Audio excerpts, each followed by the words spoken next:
আসসালামু আলাইকুম রহমতুল্লাহ। সুপ্রদিনী ভাই বোনেরা, যে নারী প্রতিদিন সব সময় বেশি বেশি একমাত্র আল্লাহর জন্য, আল্লাহকে খুশি করার জন্য নবীজি প্রেম ভালোবাসা মহাব্বত অন্তর রেখে চারটি জিকির করবে, সে পৃথিবীর শ্রেষ্ঠ ভাগ্যবতী নারী হবে। কেন হবে জানেন?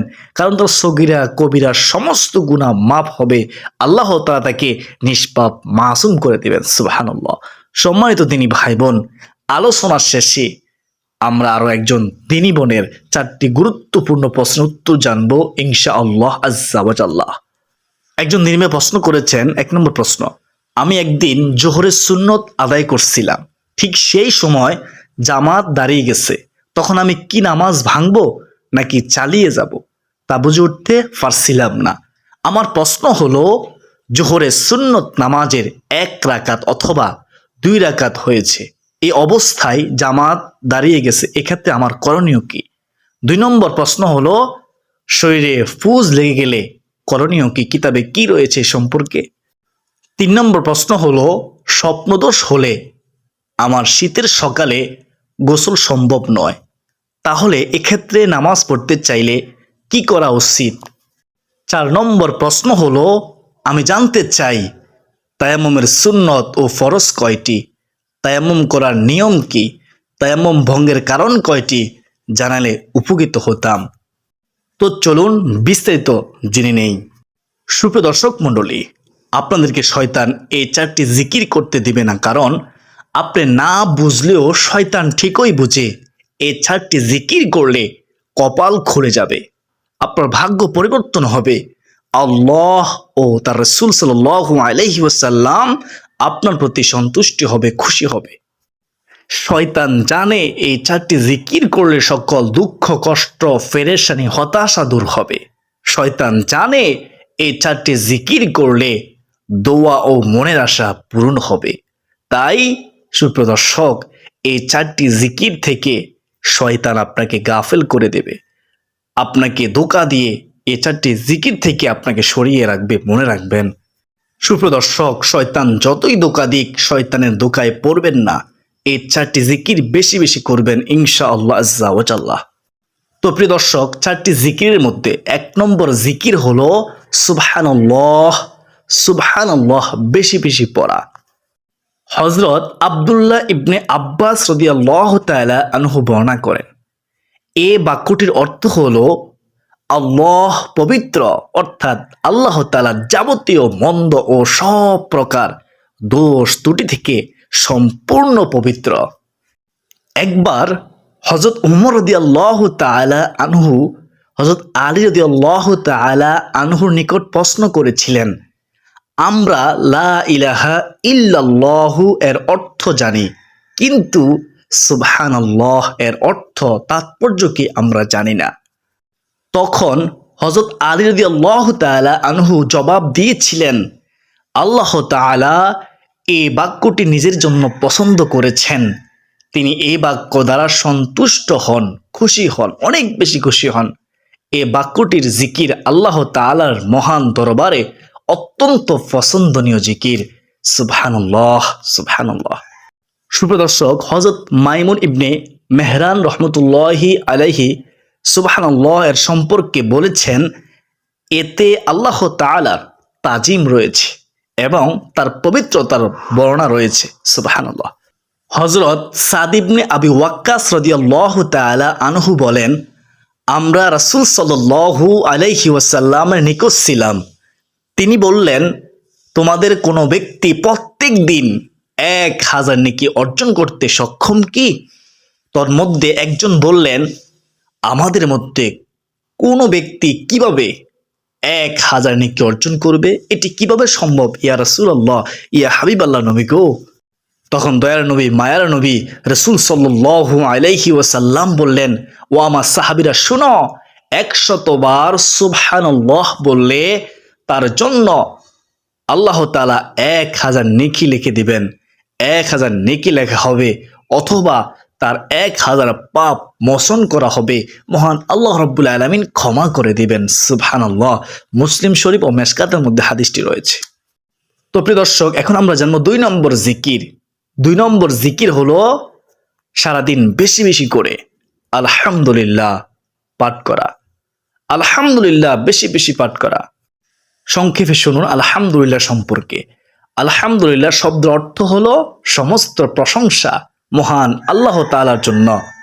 যে কোনো উত্তম, আনন্দময় ও শুভ খবরে, ভালো কিছুর জন্য এটি বলা হয়ে থাকে, আলহামদুলিল্লাহ বলা হয়ে থাকে। পছন্দনীয় কিছু দেখলে বা শুনলে, পছন্দনীয় কিছু দেখলে বা শুনলে আলহামদুলিল্লাহ বলতে হয়, ঠিক কিনা? আলহামদুলিল্লাহ বলতে হয়। আলহামদুলিল্লাহ শব্দের মধ্যে আছে হামদ শব্দটি। আমরা আল্লাহর গুণকীর্তি করে হামদ গাই।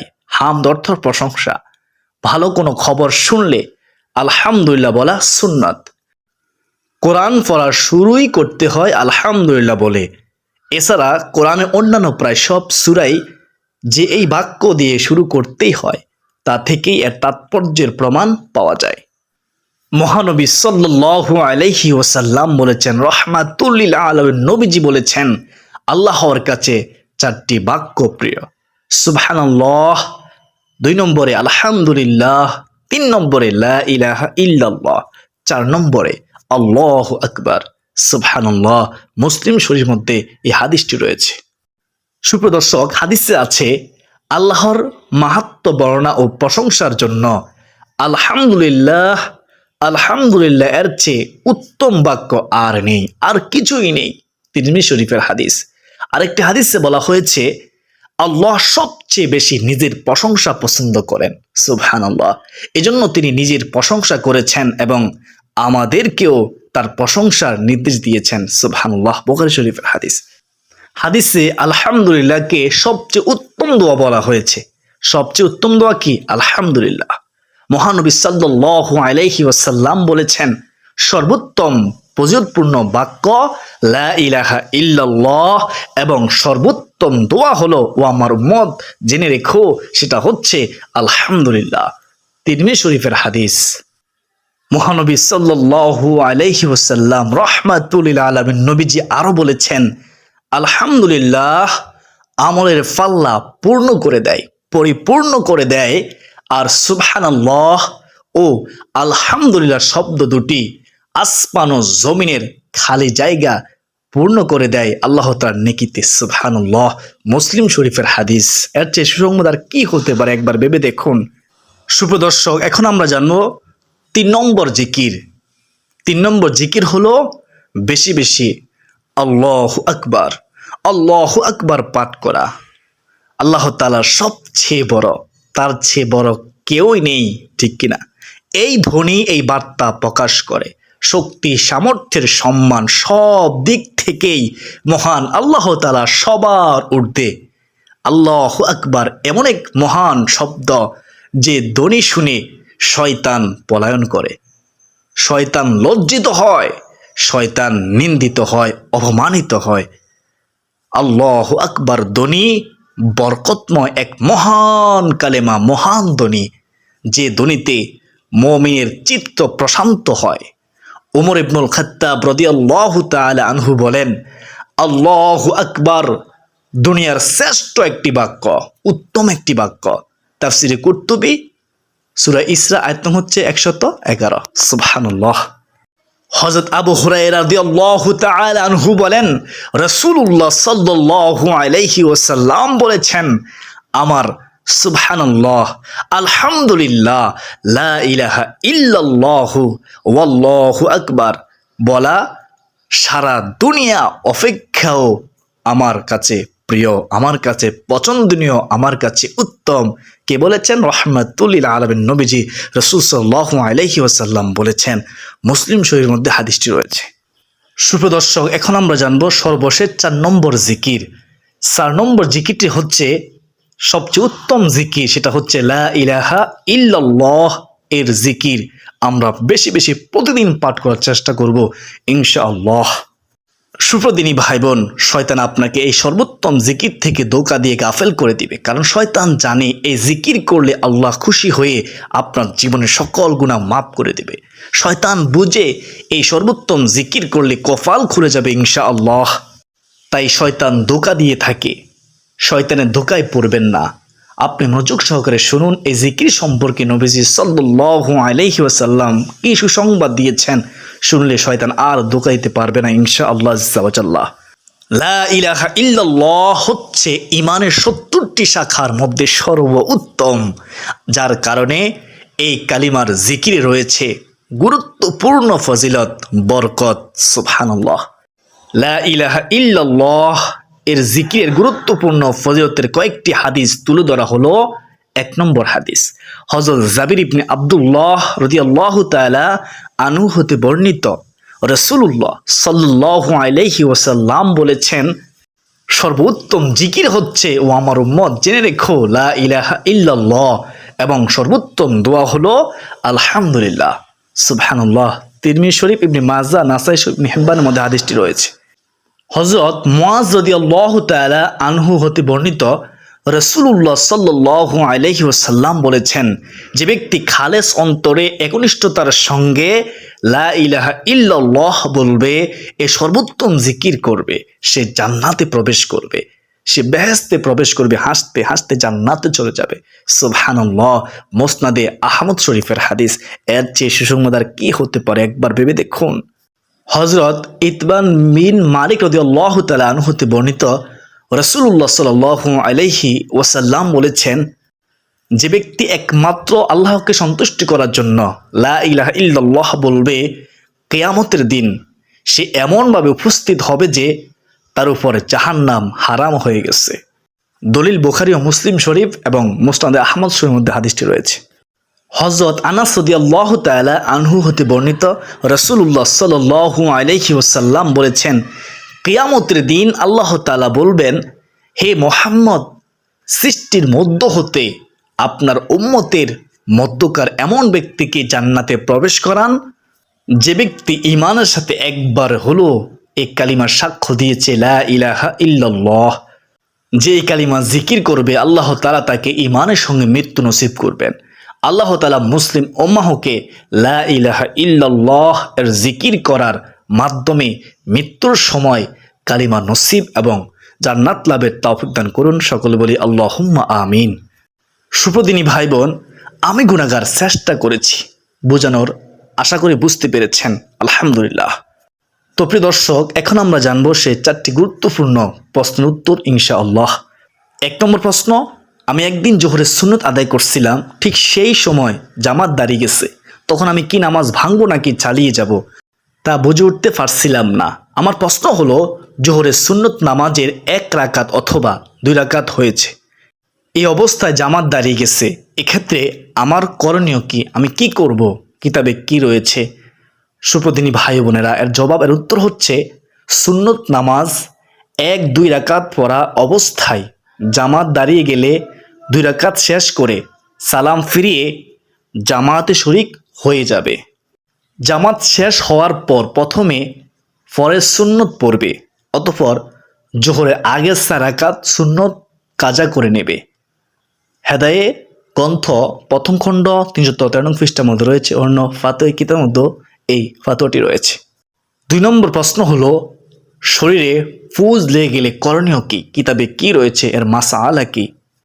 এর জবাব হচ্ছে, বেশিরভাগ ফকিহর মতে নাফাকির বিচারে দূষিত রস ও পুজের বিধান রক্তের মতোই, যার সামান্য পরিমাণ ক্ষমার যোগ্য এবং পরিমাণ বেশি হলে পবিত্র করা আবশ্যক, পবিত্র করতে হবে।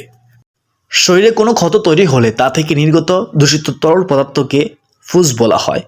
বেশিরভাগ আলেমের মতে ফুজ নাফাক, শরীর বা কাপড়ে লাগলে তা যথানিয়মে পবিত্র করতে হবে। শুধু শরীর কারণে নয়, বরং স্বাস্থ্যগত ঝুঁকি এড়াতেও ফুজ পরিষ্কার করা আমাদের জন্য আবশ্যক। কেননা চিকিৎসা বিজ্ঞানীদের মতে ফুজ ক্ষতিকর, রোগ জীবাণুর বাহক। শরীয়তের দৃষ্টিতে ফুজ সম্পর্কে কী বলেছে শুনুন। শরীয়ত ফুজের সংজ্ঞা নির্ধারণে বলেছে, ক্ষত বা এ জাতীয় অন্য কোনো স্থান থেকে পচনের কারণে নির্গত হলুদ রঙের পিচ্ছিল তরল, হলুদ পদার্থের মতো শরীর থেকে নির্গত লাল রসও পুজের বিধানভুক্ত। ফকিহরা বলেন, ক্ষতস্থানের রক্ত মিশ্রিত পাতলা পানি গাঢ় হয়ে ফুজে পরিণত হওয়ার আগে যে অবস্থায় থাকে। সুপ্রদর্শক, ফুজের বিধান প্রধান 4 মাযহাবের ইমামগণ সহ বেশিরভাগ ফকিহের মতে নাফাকির বিচারে দূষিত রস ও ফুজের বিধান রক্তের মতোই, যার সামান্য পরিমাণ ক্ষমার যোগ্য এবং পরিমাণ বেশি হলে পবিত্র করা আবশ্যক, পবিত্র করে নিতে হবে। ইবনুল কুদামা আল মাকদিসি রহমতুল্লাহি আলাইহি বলেন, ফুজ, দূষিত রস এবং যা কিছু রক্ত থেকে সৃষ্টি সব রক্তের পর্যায়ভুক্ত। তবে ইমাম আহমদ রহমতুল্লাহি আলাইহি বলেছেন এর হুকুম রক্ত থেকে হালকা। সুপ্রদর্শক, ফুজ নাফাক কেন? ফুজ নাফাক হওয়ার কারণ বিশ্লেষণ করে ইসলামী আইন গবেষক আলেমরা লেখেন, ফকিহরা একমত যে মানুষের শরীর থেকে ফুজ বের হলে সেটা নাফাক, কেননা সেটা কদর্য বা খারাপ বস্তু। আল্লাহ তাআলা বলেন, আর তাদের জন্য তিনি খারাপ জিনিসকে হারাম করেন। মানুষের সুস্থ প্রকৃতি এটাকে খারাপ হিসেবে জানে, আর সম্মানের কারণ ছাড়া অন্য কারণে কোনো কিছু হারাম করা প্রমাণ করে সেটা নাফাক। নাফাকের কারণ ও অর্থ ফুজে বিদ্যমান। যেহেতু নোংরা জিনিসের আরেক নাম নাফাকি, মানুষের সুস্থ প্রকৃতিটাকে নোংরা বিবেচনা করে। এছাড়া এটা রক্ত থেকে সৃষ্ট এবং তা আবর্জনা ও দুর্গন্ধে পরিণত হয়েছে, তাই তা নাফাক হওয়ায় যুক্তিযুক্ত। আশা করি বুঝতে পেরেছেন। আল্লাহ সব বিষয়ে সবচেয়ে উত্তম জ্ঞান রাখেন। 3 নম্বর প্রশ্ন হলো, স্বপ্নদোষ হলে আমার শীতের সকালে গোসল সম্ভব নয়, তাহলে এক্ষেত্রে নামাজ পড়তে চাইলে কি করা উচিত? এর উত্তর হলো, স্বপ্নদোষ হওয়া বড় নাফাকির অন্তর্ভুক্ত। এ থেকে পবিত্রতার জন্য গোসল করা ফরজ। সুতরাং এমনটি ঘটলে প্রচণ্ড ঠান্ডার সময় পানি গরম করে গোসল করতে হবে। কিন্তু যদি এমন পরিস্থিতির মধ্যে থাকেন যে সেখানে পানি গরমের কোনো ব্যবস্থা নেই এবং ঠান্ডা পানিতে গোসলের কারণে অসুস্থ হওয়ার কিংবা রোগ ব্যাধি বৃদ্ধি পাওয়ার আশঙ্কা আছে, তাহলে এক্ষেত্রে পবিত্র মাটি দ্বারা তায়াম্মুম করা জায়েজ। কিন্তু পানি গরমের ব্যবস্থা থাকলে তায়াম্মুম করা জায়েজ হবে না, মনে রাখবেন। আল্লাহ তাআলা বলেন, তোমরা যথাসাধ্য আল্লাহকে ভয় করো। সূরা তাগাবুন আয়াত নম্বর 16। নবী সাল্লাল্লাহু আলাইহি ওয়াসাল্লাম বলেন, আমি যদি তোমাদেরকে কোনো বিষয়ে আদেশ করি তাহলে সাধ্য অনুসারে তা পালন করবে। সহিহ বুখারী শরীফের হাদিস। হাদিসে আরও এসেছে, প্রখ্যাত সাহাবী আমর ইবনুল আস রাদিয়াল্লাহু তাআলা আনহু থেকে বর্ণিত, তিনি বলেন, জাতুস সালাসিল যুদ্ধের সময় এক প্রচণ্ড শীতের রাতে আমার স্বপ্নদোষ হয়। আমার ভয় হলো আমি যদি গোসল করি তাহলে শেষ হয়ে যাব। তাই আমি তায়াম্মুম করে লোকজনকে নিয়ে সালাত আদায় করলাম। পরে তারা বিষয়টি রাসূলুল্লাহ সাল্লাল্লাহু আলাইহি ওয়াসাল্লামকে জানালে তিনি বললেন, হে আমর, তুমি নাকি জুনুবি, নাফাক অবস্থায় তোমার সাথীদের নিয়ে সালাত আদায় করেছ? গোসল না করার কারণ সম্পর্কে তাকে জানানো হয়, আমি আল্লাহর এই বাণী শুনেছি। আল্লাহ তাআলা বলেছেন, আর তোমরা নিজেদের হত্যা করো না, নিশ্চয় আল্লাহ তাআলা তোমাদের প্রতি বড়ই দয়াবান। সূরা নিসা আয়াত 29। এই কথা শুনে রাসূলুল্লাহ সাল্লাল্লাহু আলাইহি ওয়াসাল্লাম হাসলেন এবং কিছুই বললেন না। এই হাদিসে রাসূলুল্লাহ সাল্লাল্লাহু আলাইহি ওয়াসাল্লামের সম্মতির মাধ্যমে এমন পরিস্থিতিতে তায়াম্মুম করার বৈধতা প্রমাণিত হয়। সুবহানাল্লাহ। সৌদি আরবের প্রাক্তন গ্র্যান্ড মুফতি শায়খ আব্দুল্লাহ বিন বাজ রহমতুল্লাহি আলাইহি বলেন, যদি এমন জায়গায় থাকে যেখানে সে পানি গরম করতে পারে না এবং গরম পানি দিয়ে গোসল করার জন্য সেখানে এমন কোনো ঘর না থাকে যেখানে আত্মরক্ষা করবে এবং ঠান্ডা পানি ব্যবহারের কারণে শারীরিক ক্ষতির আশঙ্কা থাকে, তাহলে সে তায়াম্মুম করে সালাত আদায় করবে। এতে কোনো আপত্তি নেই, কোনো সমস্যা নেই। উল্লেখ্য, মনে রাখবেন, এই বিধান স্বপ্নদোষের পাশাপাশি স্বামী স্ত্রী মিলন কিংবা জাগ্রত অবস্থায় বীর্যপাতের মাধ্যমে জুনুবি অর্থাৎ নাফাক হওয়ার ক্ষেত্রে মহিলাদের ঋতুস্রাব থেকে পবিত্র হওয়ার ও প্রসূতি নারীর পবিত্রতার জন্য গোসলের ক্ষেত্র একই বিধান প্রযোজ্য। আশা করি বুঝতে পেরেছেন। 4 নম্বর প্রশ্ন হলো, আমি জানতে চাই তায়াম্মুমের সুন্নত ও ফরজ কয়টি? তায়াম্মুম করার নিয়ম কি? তায়াম্মুমের ভঙ্গের কারণ কয়টি? জানলে উপকৃত হতাম। অনেক গুরুত্বপূর্ণ প্রশ্ন, মনোযোগ দিয়ে শুনবেন। তায়াম্মুমে ফরজ 3টি। মনে মনে পবিত্রতার নিয়ত বা ইচ্ছা করা 1 নম্বর। 2 নম্বরে পুরো মুখমণ্ডল একবার মাসে করা এবং 3 নম্বরে উভয় হাত কনুই সহ একবার মাসে করা। মহান আল্লাহর বাণী এবং মাটি দ্বারা তোমাদের মুখমণ্ডল ও হাত মাসে করবে। আল্লাহ তোমাদের কষ্ট দিতে চান না, বরং তিনি তোমাদের পবিত্র করতে চান এবং তোমাদের প্রতি তার অনুগ্রহ সম্পূর্ণ করতে চান, যাতে তোমরা কৃতজ্ঞতা জ্ঞাপন করো। সুপ্রিয় দর্শক, তায়াম্মুমের সুন্নত পদ্ধতি: প্রথমে পবিত্রতার ইচ্ছে করা, তারপর উভয় হাতের তালু পবিত্র মাটি বা মাটি জাতীয় বস্তুতে স্থাপন করে একটু সামনে পেছনে নেড়ে ভালোভাবে স্পর্শ নেওয়া, অতঃপর উভয় হাতের তালু দ্বারা সম্পূর্ণ মুখমণ্ডল মাসেহ করা। আবার উভয় হাত আগের মতো উভয় হাতের তালু পবিত্র মাটি বা মাটি জাতীয় বস্তুতে স্থাপন করে একটু সামনে পেছনে নেড়ে ভালোভাবে স্পর্শ নেওয়া এবং বা হাতের তালু দ্বারা ডান হাত কোণে পর্যন্ত মাসে করা ও ডান হাতের তালু দ্বারা বাম হাত কোণে পর্যন্ত মাসেহ করা। যেসব বস্তু দিয়ে তায়াম্মুম করা যায় শুনুন: মাটি বা মাটির সমজাতীয় জিনিস, যা সাধারণত স্বাভাবিক আগুনের তাপে জ্বলে না, ছাই হয় না ও গলেও যায় না, তা দ্বারা তায়াম্মুম করা যায়। যেমন মাটি, পোড়ামাটি, পাথর, চুনা পাথর, কাঁচা ইট, ফাঁকা ইট, টাইলস, সিমেন্ট এবং ইট, সিমেন্ট ও পাথরের মেঝে বা দেয়াল ইত্যাদি। তবে মনে রাখবেন, টাইলসের উপরে যদি কেমিক্যালের প্রলেপ বা আস্তর থাকে এবং দেয়ালে যদি ডিস্টেম্পার বা কেমিক্যালযুক্ত রং করা থাকে, তাতে তায়াম্মুম হবে না।